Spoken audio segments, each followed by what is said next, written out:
Okay, we are live. So for those listening at home, welcome to the Live from Sword Coast podcast. My name is Kevin Madison, and I will be your friendly dungeon user right now.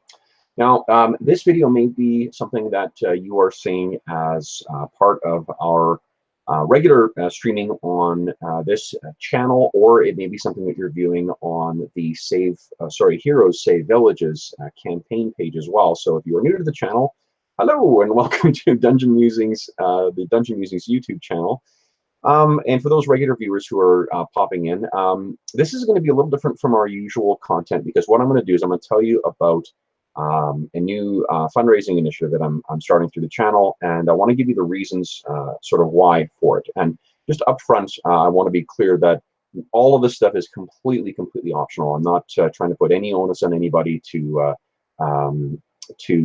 donate to anything that either they don't feel they're in the financial they have the financial capacity to do or anything like that. All of the content will completely remain free on the channel, so I'm not this isn't a backways effort to try and monetize that. I think as you see through this video that there are some specific reasons for why I'm thinking I want to do this. So maybe what I'll do is I'll give some lead up to what led to this fundraising initiative in the first place. So as regular viewers may be aware, I run a lot of role-playing games on this channel. We have this channel mostly to stream a lot of our actual play live games, and then they're archived for later viewing if people want to view them.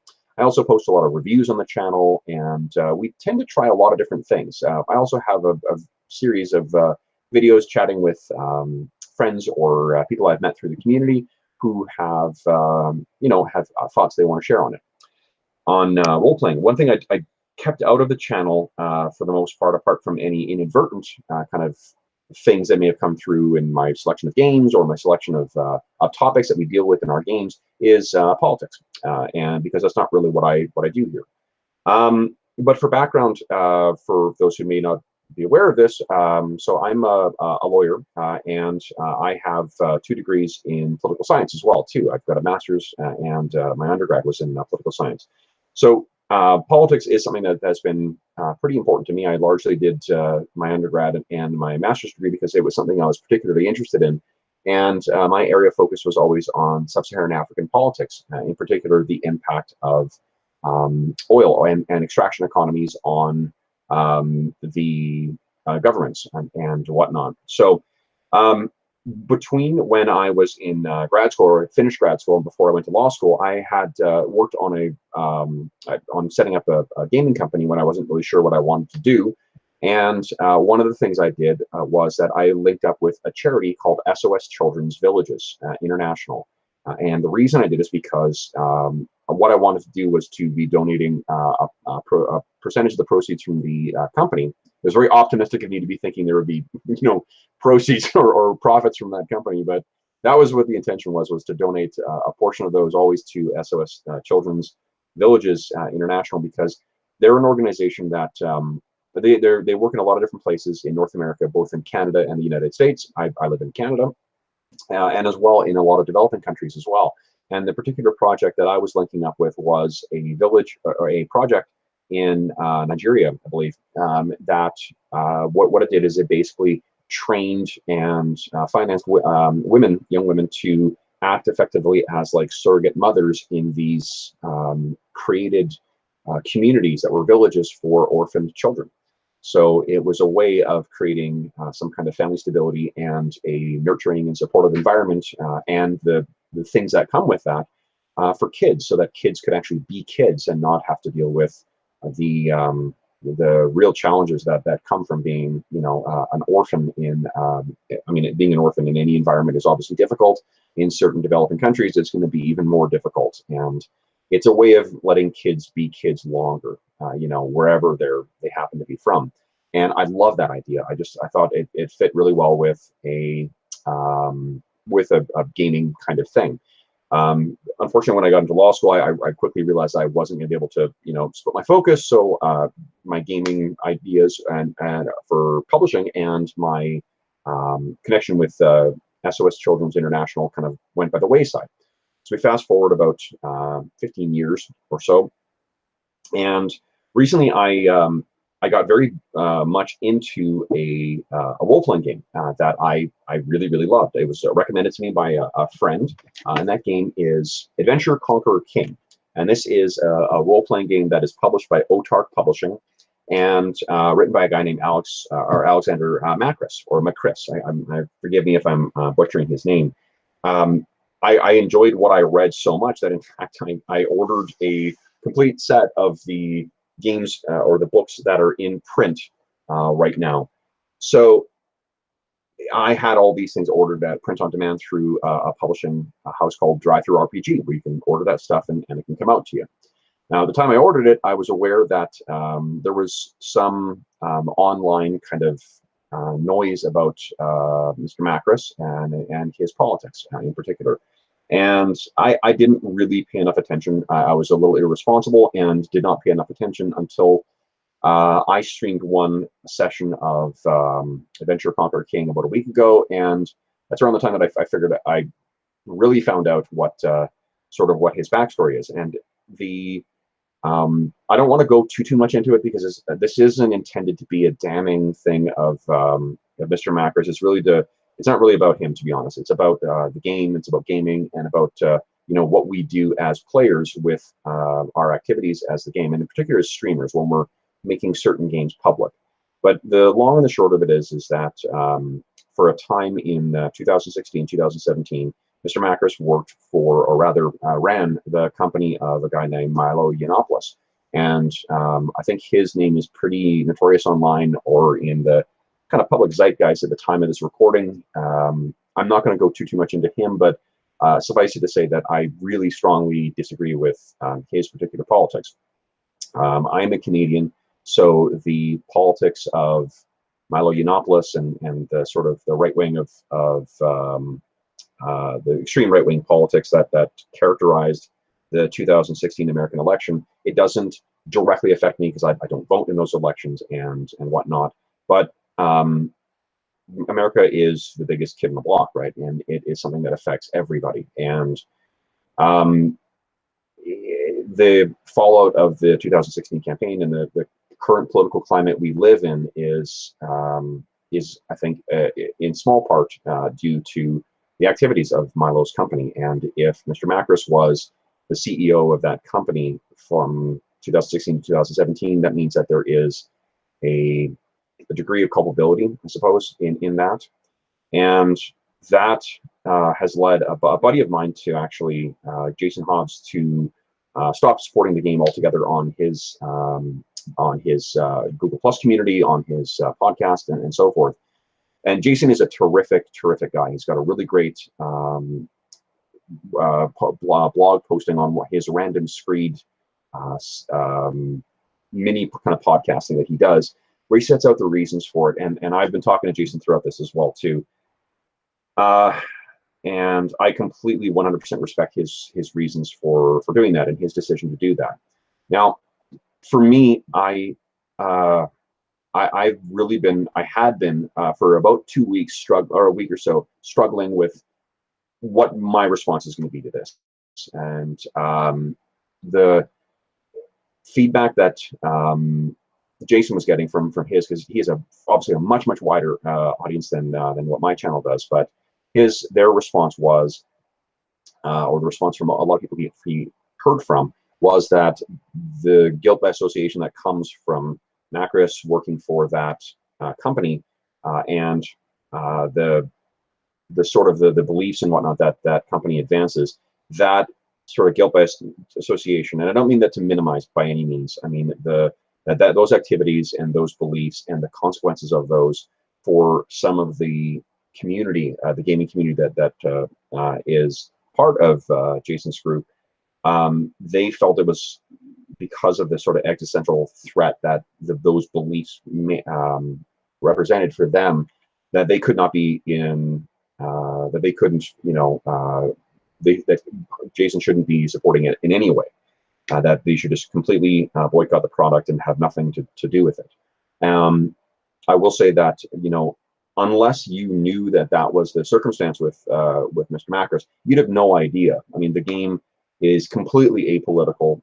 There is nothing inherent either implicit or explicit in the game that supports any kind of political ideology one way or the other.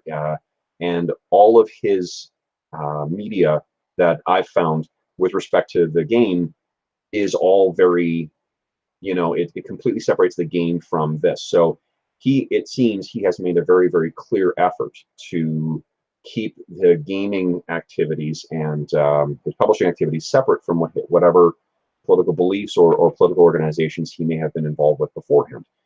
And the conundrum that raises for me was that, well, I think of the Hollywood blacklist, to be honest. I mean, that was a thing that is the most visible thing that I could remember, that there was one Academy Awards where a producer got one of those Lifetime Achievement Awards, and I remember a bunch of actors sitting on their hands because this was someone who named names during the McCarthy hearings. And if you're unfamiliar with that, the nutshell version is that in the 50s and early 60s, there was a period where basically America went kind of crazy, and they were persecuting people as communists to the point where it was just ending careers. And one of the guys who, this particularly was focused on Hollywood, where people were forced to name other people who were members of the Communist Party previously. And that ruined careers. It created a thing called a blacklist, which basically that they were not able to work. Those people could not find work anywhere. And it led to a bunch of suicides. It led to a series of ended careers. And this particular person who won had named names. They had provided names to the House Un-American Activities Committee of other known members of the Communist Party. Now, the reason I mention all that stuff is because it, to me, speaks to how you respond to this stuff. And, what I was really struggling with. So the two things we could do is just well, there's a couple of things. We could just not stream our sessions and just play the game. But I wonder whether there's by just playing the game itself, because I've already spent the money on this. Like I can't unring that bell. That's there. So I wasn't sure whether, playing the game and just not streaming it, so we're not publicizing it and not drawing attention to the game, we're just enjoying a game, or whether we needed to leave it all together, or whether it was really not an issue. And I felt that I needed to be doing something. It wasn't enough to just do nothing, because I felt that was not enough. I mean, like, as I said, I mean, I don't agree with those politics, so I need to be thinking of some way to respond in a meaningful way. And of course, gaming is not a solo activity. A game master or dungeon master is nothing without their players. And because we stream our sessions as well, it was important to me to get the insight of my players. So I circulated an email to the players setting out sort of the background of what I found out about this and what the circumstances were and what the things I was struggling with. And I had to solicit their input into what we should do about this. And I got some really thoughtful and helpful responses, and very different responses as well, too. The extremes ran from people saying, look, if the analogy was, if you didn't support a specific, like a Make America Great, you wouldn't wear a Make America Great hat, but you would wear a Make America Great underwear, because then no one sees it. Like, is that not wrong? And because of that, then maybe we shouldn't play this game at all, because it's, there's the guilt by association, blah, blah, blah. And because it's financially benefiting as well, too, like for whatever small way that we help to drive sales by, publicizing the game and by playing it, again, with our very, very meager audience. Those of you who are regular listeners, I love you. So I don't mean to diminish or demean the folks who subscribe to the channel, but we don't have the reach that some channels do. But if any of that is driving sales, is that a problem? Is that something that we can deal with, live with? The other extreme is that one of my players, whose politics run very, very left of center, but he's very practical minded, and he said, look, boycotts don't do anything. In particular, if you're not going to be saying anything about the boycott, it's not doing anything. It's not changing Macros's behavior. It's not changing the behavior of OTARC. It's not anything. And to be clear, too, I don't know. Like, I know that Mr. Macros was part of that company at a fairly critical time when it was seemingly playing a pretty important role in American politics in the late 2016, early 2017. And I have read one interview with him where he does, it's not the noxious, really, really hateful stuff that Yiannopoulos is known for, but it is it's fairly in line with some of the tactics that, and the online tactics in particular, that characterized the lead up to the 2016 election. So at least the ones adopted by the right. Um, what my one of my players had said is, look, it doesn't do anything. You're not going to be, changing. If what your intent is to change behavior, it's not going to happen that way. So all you're doing is just making yourself feel better, and that's silly. He said, look, I have no issues playing with this. You've already spent the money on the game. I don't see any issues. But he said, look, but I understand if you don't want to get blowback from the internet.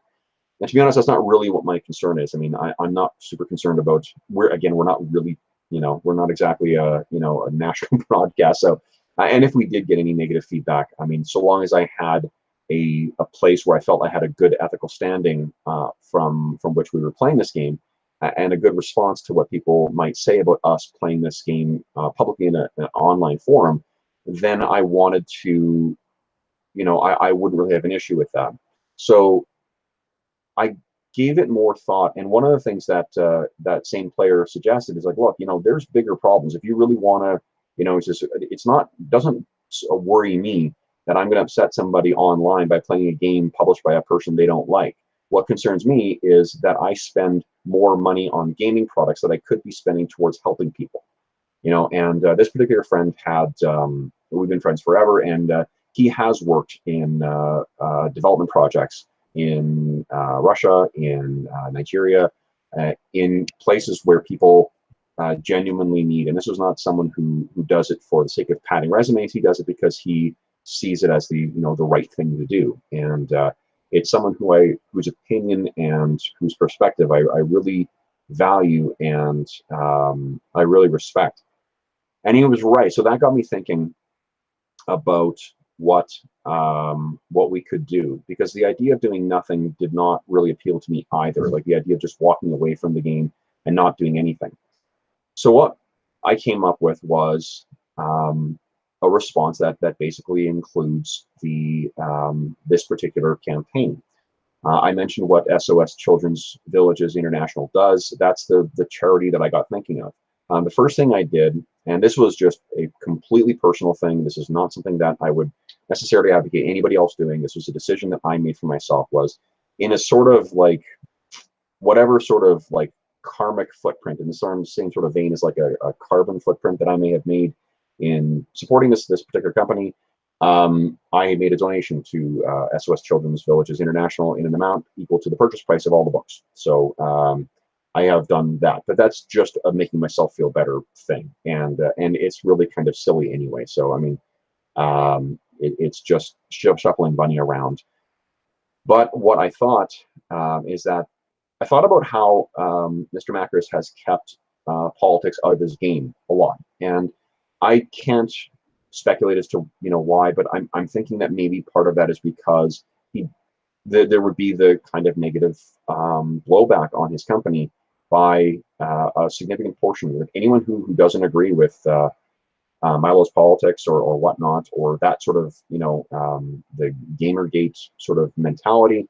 I imagine that they would probably, that would cause a lot of problems for sales. I mean, so I don't know that that's the case for him. He may very well be, take him at his word and say, look, I just don't want politics in my game. I just want to have a place. And I understand that perspective too. This is a very, very difficult time for people who are involved politically to be living. It's a very, very stressful time, regardless of whatever spectrum of politics you come from. So having a haven like gaming to get away from that, to have a break from the relentless drive of modern politics, I completely understand that, and I understand that the attraction of that particular call.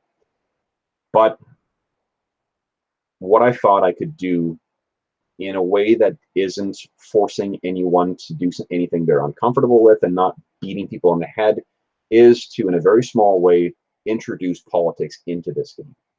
And the way that I thought I would do that is For one is to set up this campaign.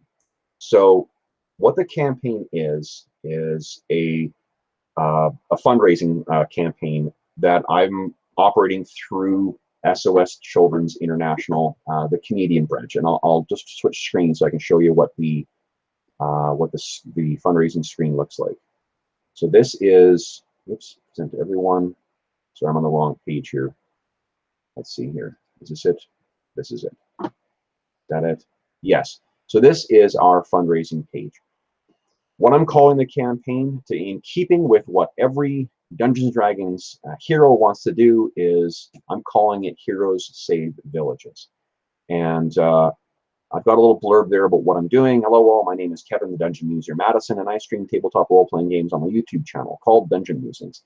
I set up this campaign to give my players and the channel's viewers an opportunity to act like real-life heroes and donate funds to support SOS Children's Villages and the kids it supports. After all, isn't saving the village what every Dungeons & Dragons hero wants to do?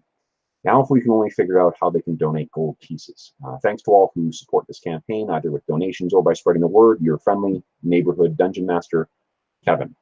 And it's a very simple page. There's a page or a button that allows you to donate just an amount that you want. I set a very modest goal right now, just $1,000. And I honestly have no idea how modest or how extravagant that might be. But it would be better, I think, to have a goal to work towards. That seems like a better psychological kind of thing to go towards. And I've set up a couple of rewards here as well, too. So if you donate $2 or more, you can select something called the Gift of Fate, which is select a player in the game who will gain a fate point for their character, or an action point, or whatever the equivalent is in whatever game we're playing. And if a group of people or an individual person donates $100 or more, and I say in there too, it's not that each player has to. If you donate $100, you get to dictate how many people are going to play in your game, and I'll run a game for you. I'll run a custom game that we're going to stream on the channel that'll just be for you as thanks for donating this. And in addition, to show that, one thing that's going to happen is that every time we run Adventure Conquer King, this campaign will be mentioned at the beginning, and every single YouTube, game that we stream from now on is going to have a link to this campaign in it. I'll make a small mention of it, but in particular for Adventure Conqueror King, I will be making a point of mentioning this campaign at the start of each session, whether I run that for my usual group, I run it at an online convention, I run it at an in-person convention. I'm going to mention the campaign. And there is absolutely no obligation to contribute to this. If this is not something that interests you, or it is not something that you want to support, you are completely free to ignore this. You can continue on enjoying all the content. I will not think any less of anybody who chooses not to contribute to this. But the only thing I would ask is that you consider donating even $1 to the campaign, because it does help. It helps people, it helps kids, right? And like the games, at the end of the day, as much as I'm enjoying very much my arrested development and my perpetual adolescence, games are for kids. And I think that this is a way for us to support them. And the reason I say us is because every time we run Adventurer Conqueror King, our group will make a donation to this campaign. And to show that, whoops, I'm putting my money where my mouth is.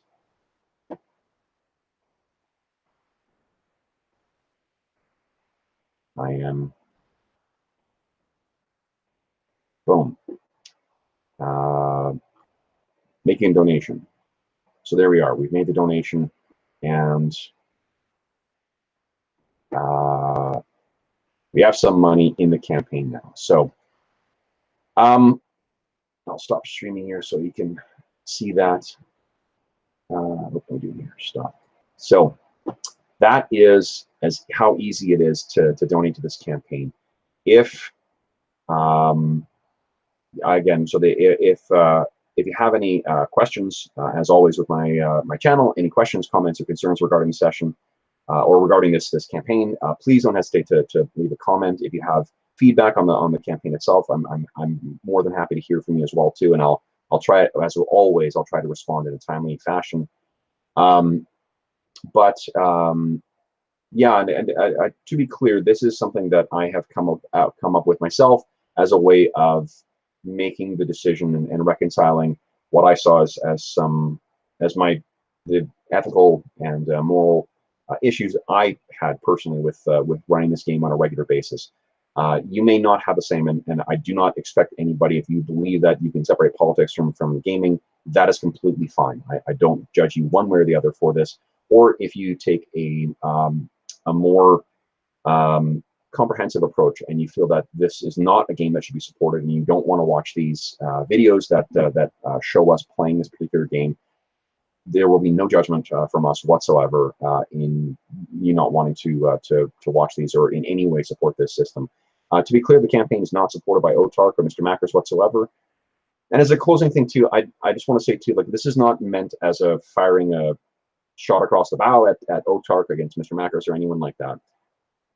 The game itself, in particular this game is a game that is based largely on an earlier version of Dungeons & Dragons. So there are some refinements and some really interesting mechanical stuff that's been added to this and the custom setting and whatnot.